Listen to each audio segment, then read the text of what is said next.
What's happening, guys? Coming at you from downforsoundshop.com. In this video, we're going to be going over why you need to pay attention to your amps ohm load and what it's rated at. So we're going to go ahead and jump right into that.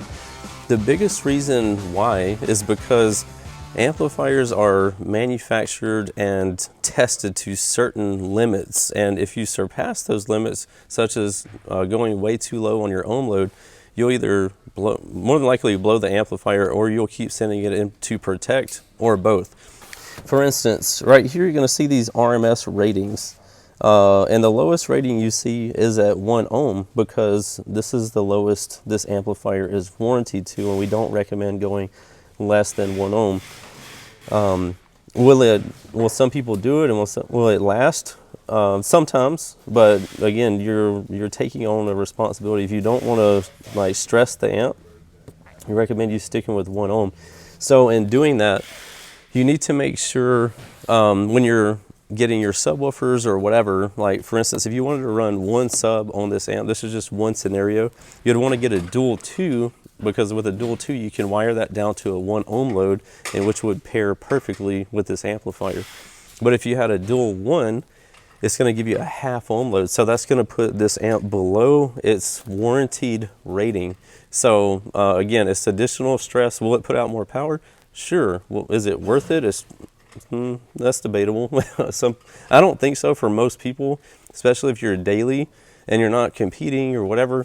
I don't think it's really worth going below 1 ohm. It's just so much added stress and potential problems added. I don't see the gain in it, especially unless you're competing and just like doing it for a short amount of time. You can probably get by with it, but if you're playing all day, every day, it's going to shorten the life of the amplifier by doing so. That's the biggest reason why you need to pay attention to like the ohm load that your amps are rated at. Again, most of our amplifiers, and even in my Tahoe, people are like, oh, what are you wired to, a 1/4 ohm or 1/2 ohm or whatever? I'm like, no, I'm wired to 1 ohm in my Tahoe. Like, what? That's crazy. You know, I figured you'd be wired a lot lower. I'm like, I don't need to. Like, I have enough power on tap to be able to power my subs like I need to, and I don't have to stress the amps. So that's why you want to look at it and make sure that you're wiring it correctly, because you could get into a situation where it's wired way too low and it goes into protect right off the bat, or you blow the amp up right off the bat because the amplifier is too low. So most of the time the mono blocks that we sell are rated and warranted to 1 ohm. We do have a 1/2 ohm warranty option if you want to like risk that, and you got to make sure your electrical is right. But anyway, that's on our monoblocks. This is a monoblock too, but this is a 5-channel that we have.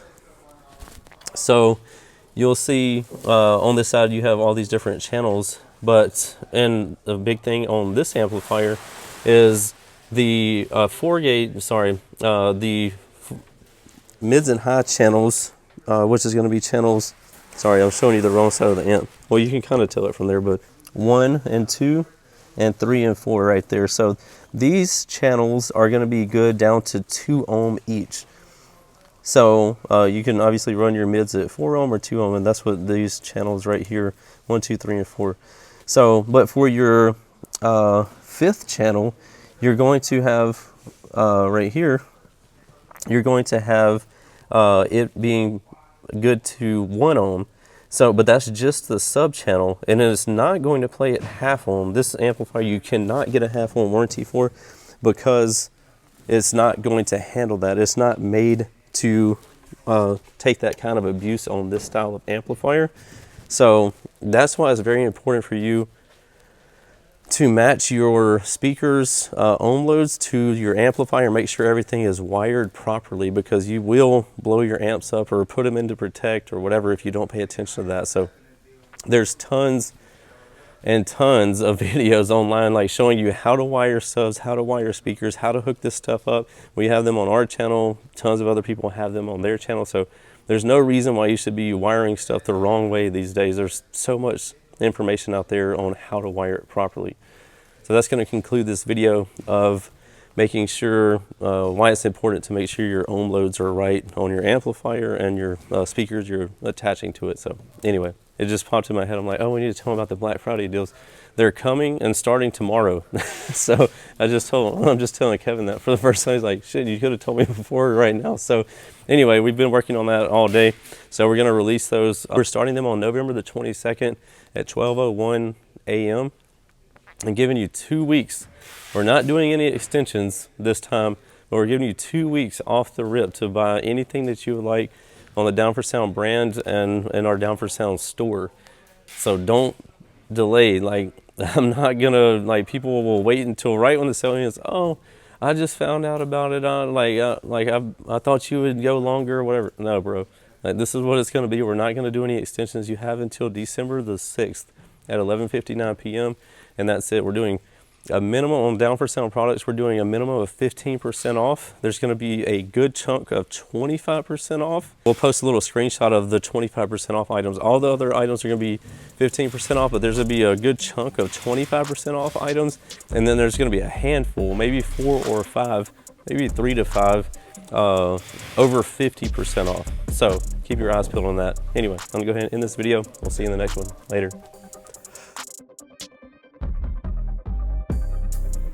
What's happening, guys? If y'all enjoyed all the hot content that you saw in that video, be sure to follow me on YouTube, Facebook, TikTok, Instagram under the Lifer Price, and also Down for Sound Shop on Facebook and Instagram. And don't forget Snapchat. I'm JPD4S on there, so be sure to check me out there. We'll see you in the next one. Later.